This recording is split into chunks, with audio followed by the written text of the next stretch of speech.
My mother suffered a stroke, and if it's severe, she may lose the ability to walk or require daily care. The day after receiving this distressing news, I returned home to find my husband Jake and my mother-in-law engaged in conversation in the living room. Tears welled up in my eyes as I shared the situation with them, but Jake's response was unexpectedly cold. "What are you talking about? She's elderly, right?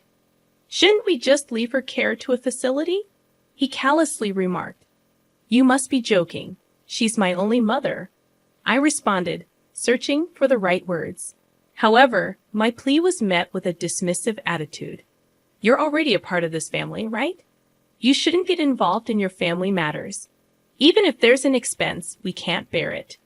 "My son is right. I wish that old woman would just pass away soon," added my mother-in-law. Those words shook me to the core. I might have endured such remarks if they were directed at me, but I couldn't forgive the insult towards my mother. In that moment, I silently vowed to myself that someday I would find a way to stand up to these two. That opportunity presented itself a year later. I, Lisa Furr, was a 29-year-old housewife. Prior to living with my mother, I had dedicated myself to a successful career at a major company. My father's sudden demise from illness left only my mother, Susan, to be my constant support. In my heart, she held a special place. Her warm embraces and unwavering strength were a daily reassurance.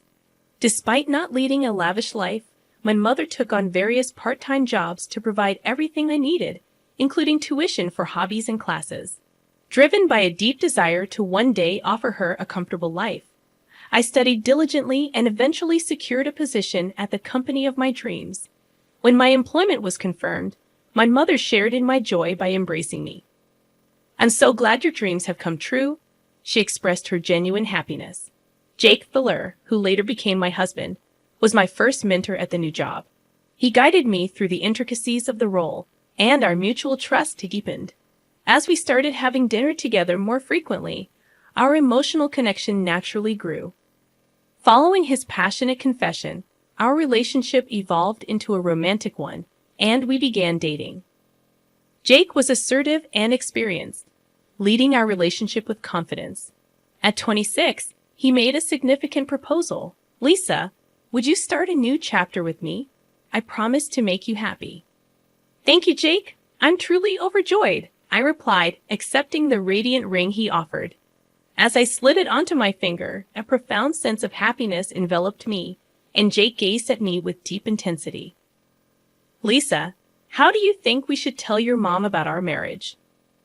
"Well, I believe no matter how we put it, she'll be overjoyed. After all, she genuinely wants the best for us," I replied, nestled in Jake's embrace as we admired the twinkling city lights, feeling like we were on cloud nine. A few weeks later, the moment arrived to share our engagement news with my mother. As we made our way to her home, a mix of excitement and nervousness filled my heart. When we finally broke the news, her eyes immediately welled up with tears of happiness. "Lisa, it feels like a dream. Congratulations from the depths of my heart." "Thank you, Mom." "Please don't cry," I urged gently. "Jake, promise me you'll take good care of my dear Lisa.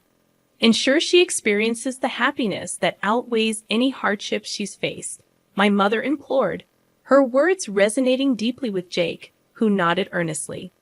"Absolutely, I will treasure our future together," Jake vowed, his sincerity evident. Witnessing the heartfelt exchange between my mother and Jake filled me with immense joy. Later, we arranged to visit Jake's family home. I knew that his parents had divorced when he was young, and now he lived with his mother. Despite feeling nervous about meeting my future mother-in-law for the first time, I was determined to make a positive impression, carefully selecting my attire and hairstyle, and picking out special traditional sweets as a gift. I arrived at their home. "Nice to meet you. I'm Lisa Paston. I'm looking forward to getting to know you." I greeted her tentatively, noticing her scrutinizing gaze. There was a hint of judgment in her eyes. "Ah, Jake, so you've chosen a girl who appears quiet and reserved. That's unexpected," she remarked, catching me off guard with her blunt observation. "Mom, please don't judge solely based on appearances. Lisa is a remarkable person inside and out," Jake defended, his voice firm yet gentle. I was hoping for someone with depth rather than superficial charm, she continued, her tone critical. I understand, but I imagined a more glamorous bride for you. And about the gift, I have a sweet tooth. A cake would have been preferable, she remarked, eyeing the cookies I had brought before placing them on the table. I apologize. I should have been more considerate, I replied with a slight tremor in my voice, feeling the tension ease as Jake guided me to sit beside him.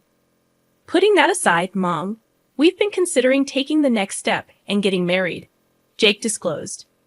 Upon hearing this significant news, his mother sighed deeply and after a brief pause, responded, I figured it was about time, Jake.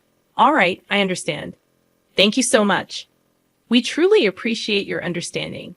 However, if you're going to live here, I'd like you to quit your job and help around the house. Wait, really? I was taken aback by her sudden demand, turning to Jake with surprise and concern. I've always wanted to maintain my career after marriage. I made sure to communicate this clearly to him in advance. I had envisioned a life just for the two of us. I understand, but if Mom says so, it's a wife's duty, right? Jake's unexpected statement left me shocked. Jake, I clearly communicated my desire to continue working even after we get married, right? Yeah, I remember that conversation, but I've been thinking it might be better if you didn't work after we get married.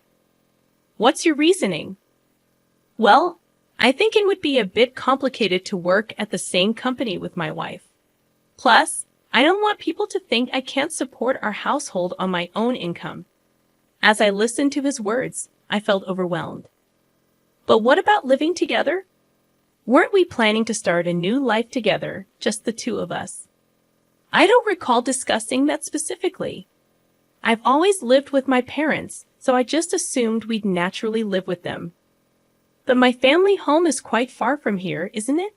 There's a 2-hour drive between my parents' home and your parents'. Leaving my mother was a significant concern for me. His words deeply surprised me. However, Jake remained firm in his beliefs and continued to passionately express his views. Lisa, why are you so shocked? In the tradition of marriage, women often leave their family homes to live with their husband's family. So the situation with your family really doesn't matter. From now on, my mother will become your new family. But in my heart, are you reconsidering the marriage itself? Your mother would be heartbroken. She's genuinely happy about our upcoming marriage. I felt that Jake's words contained an undeniable truth. Consequently, with a heavy heart, I decided to choose a life with him in his home. Giving up my career and distancing myself from my cherished family home was a painful decision. However, my mother respected my choice and offered warm words of encouragement. Lisa, marriage comes with its share of challenges, but building strong relationships with Jake and his mother is crucial. Amidst these challenges, never forget to make sincere efforts. Mom, thank you. I'll cherish your words and do my best. After our wedding, we moved to Jake's house to embark on our new life. On the first day, his mother greeted me with stern words. From now on, you'll be the heart of this house and will take on all household chores. I won't tolerate any negligence, so give it your all. Despite her years as a housewife, her expectations surpassed my assumptions. Despite my initial bewilderment, I resolved to tackle my new daily life sincerely, while my mother-in-law seemed more interested in the TV show and snacking than doing chores. I diligently cleaned the messy house, visible dust and dirt. Cleaning wasn't the only task. I also had to prepare dinner and handle the laundry. Soon, Jake returned from work, and as we sat down for dinner, my mother-in-law frowned and commented, "What's this? Doesn't this dish taste a bit bland?" I followed a cookbook and even tasted it myself to ensure the seasoning was right. Yet my mother-in-law candidly showed her discontent, pouring a lot of soy sauce over her dish. Even Jake added more soy sauce to his meal. "I think the taste might be a bit bland, Lisa. You made this, right?" "Yes, I made it." "How about learning more about the traditional flavors of my mom's dishes?" "As a full-time housewife, you might want to do that, right?" "Understood. I'll be careful." Seeing me like this, my mother-in-law seemed somewhat satisfied. Yet, her criticisms continued, pointing out even trivial things related to housework. For about a year, I led a tough life, constantly losing weight due to stress. Despite my mother's genuine happiness about my marriage, I couldn't easily suggest getting a divorce. Amidst such circumstances, my cell phone rang. "Hello. What, my mom?" The renowned hospital in my hometown informed me that my mother had suddenly fallen ill and was brought in. Her condition was serious, and they wanted me to come to the hospital immediately. At that moment, my mother-in-law was visiting her friend, and Jake was busy at work. I quickly messaged Jake about the situation, left a note for my mother-in-law, and hastily left the house. At the hospital, I learned that my mother had suffered a severe stroke. The doctors performed a successful operation, but there was a possibility she might need rehabilitation. Filled with shock and concern, I continued holding my mother's hand by her side. When her condition stabilized for a moment, I decided to temporarily return home. As I entered the house, my husband Jake and my mother-in-law were waiting, their expressions cold and accusatory. "Why is a stay-at-home wife leaving the house this much?" Last night, Mom and I had no choice but to eat out. The read receipt on my message was definitely there. I couldn't believe that Jake, who should have fully grasped the situation, was indifferent to my mother's emergency. Naturally, I had no choice but to go to her regardless. As tears began to form in my eyes, I implored Jake and my mother-in-law. "Mom had a severe stroke. There's a chance she might be left with paralysis in her body or speech. She might need daily care." Seeming a bit shocked by the news, Jake responded, "That's concerning. So, how do you plan to deal with your mother's condition going forward?" I haven't decided on the specifics yet, but if needed, I intend to fully care for my mother. I'd appreciate it if you could understand that, I replied, my voice trembling with emotion. "I see. But do you really need to spend your time caring for an elderly person? Wouldn't it be better to just put her in an affordable facility?" Jake's words cut deep, disbelief coursing through me. "What? I can't believe what you're saying. She's my beloved mother. Please don't be so cold-hearted," I desperately retorted. Jake coldly let out a sarcastic snort. "Haven't I told you many times since you married into this family? What happens in your original home is no longer your concern. And if you're thinking about a facility, we won't contribute a dime. Don't expect any help from us," Jake retorted, his tone devoid of empathy. "Exactly," chimed in my mother-in-law, her words like daggers. "If that old woman were gone, things would be a bit easier for us." Rage swelled inside me, my heart heavy with hurt and anger.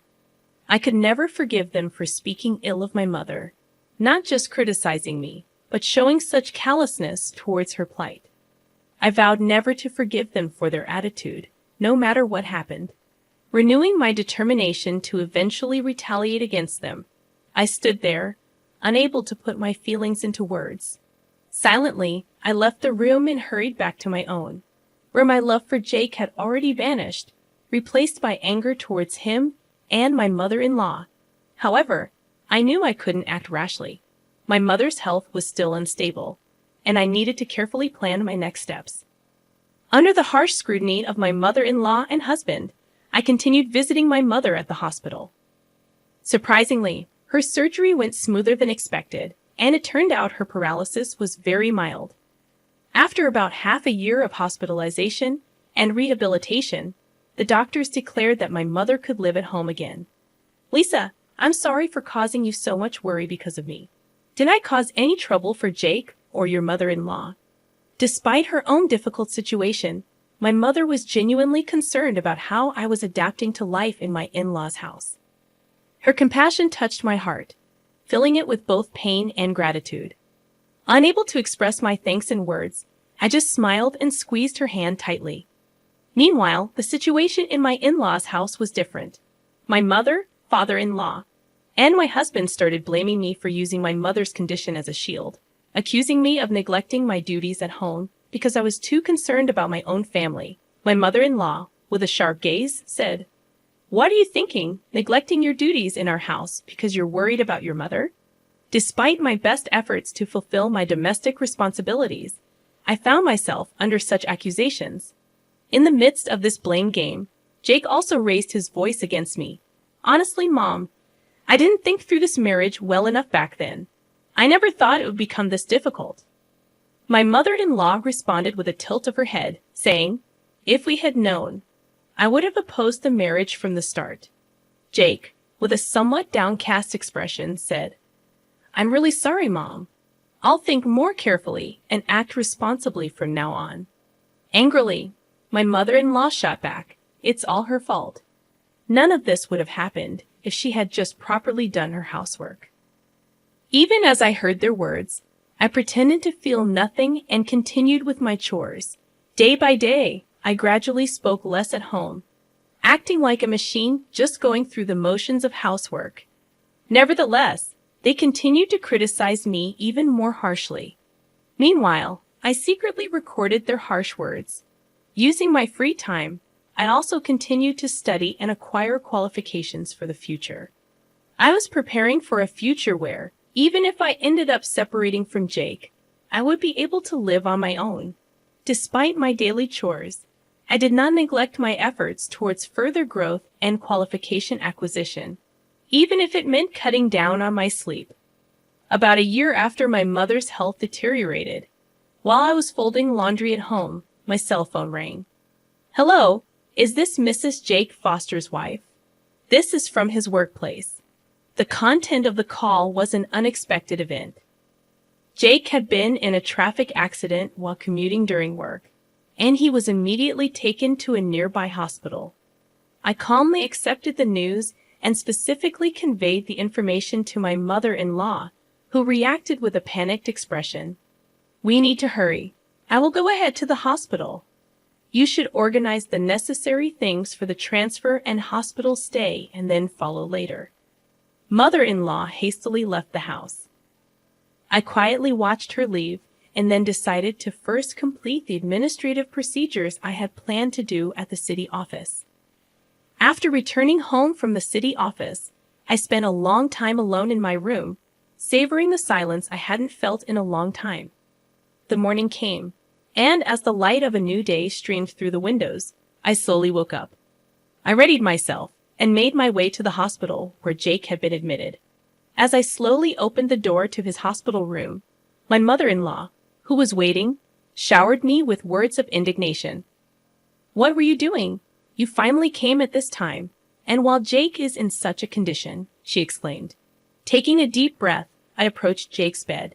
He weakly opened his eyes and seemed to recognize me. Jake had suffered major damage to his spine from the traffic accident. Right now, he was unable to move his lower body. The hospital room was quiet, and only the sunlight streaming in from the window brought a sense of warmth. My mother-in-law stood next to Jake's bed, her eyes filled with tears as she worriedly looked at him. Jake began to speak to me in a weak voice.